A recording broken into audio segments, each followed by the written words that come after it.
Hey guys, in this video, I will show you how to recover TikTok streak. Alright, so let's begin with the video. In order to recover your TikTok streak, you can open your TikTok application in your device.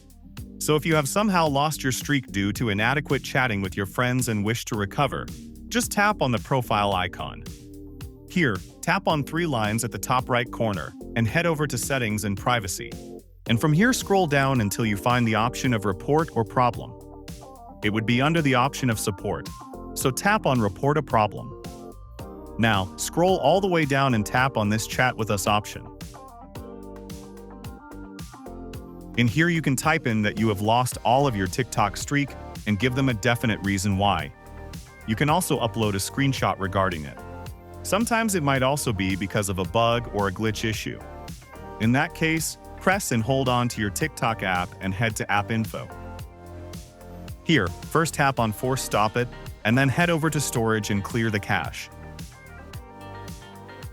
Also check for an update. Open up your Play Store and search for TikTok in your search bar. If there is an update button, simply leave your application for an update. By following this way, you might be able to recover your TikTok streak. Just make sure that you constantly chat with the person, whether it is video messaging or simple chat, because the way to maintain your streak is to continue the conversation with the person. So that's basically how you can recover TikTok streak. So that's all for this video. Consider subscribing if you find it helpful, and I'll catch you in the next one. Thanks.